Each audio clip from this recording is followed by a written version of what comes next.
મસ્ત છાંટાવા માંડ્યા ને મજા આવશે. શું થયું? પંચર પડ્યું એવું લાગે છે ટાયરમાં. અરે યાર આ ટાણે પંચર પડ્યું. પંચર પડી ગયું. હવે હમ નવે તો પંચર વાળાને બોલાવી લઉં. તને ખબર તો છે કે મને વરસાદ કેટલો ગમે. હમણાં મસ્ત વરસાદ આવશે. તને ખબર ન પડે કે લોંગ ડ્રાઈવ પર નીકળે તો બધું ચેક કરીએ પેલા. આપણે મારો તું શું રહેવા દે ને, તને નહીં ખબર પડે. આજ તો સમય છે વરસાદનો મજા કરવાનો. ફોન તો કરી દઉં.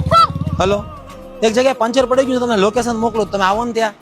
સારું થયું સાહેબ, તો વેલો ફોન કરી દા. વરસાદ જેવું હતું ને એટલે ઘરે જ જવા નીકળતો હતો. જોયું ને, વરસાદ આવે એટલે બધા કામ ધંધા મૂકીને મજા જ કરતા હોય. ના મેડમ, બધા માટે થોડો વરસાદ સરખો હોય. એટલે એ તો મેડમ મોટી મોટી બિલ્ડિંગોમાં બંગલામાં રહેતા હોય ને એ વરસાદમાં બહાર નીકળે. અમારે તો વરસાદ પડે ને એટલે ઘરે જ ભાગવું પડે, કારણ કે છતમાંથી મેડમ પાણી ટપકતું હોય, અમારે પાણી ભરાઈ જતું હોય. મેડમ પરમદારની જ વાત છે મેડમ, કેટલો બધો વરસાદ આવ્યો હતો. અમારા ઘરમાં પાણી ઘરી ગયા હતા, ગાદલા ગોદલા બધું ભીનું થઈ ગયું હતું. એ દિવસે તો ખબર છે મેં મસ્ત ફોટો પાડીને સ્ટેટસમાં મૂક્યા હતા, વિડિયો બનાવ્યો હતો. તો તમારા બાલ્કની માંથી વરસાદ સારો લાગે.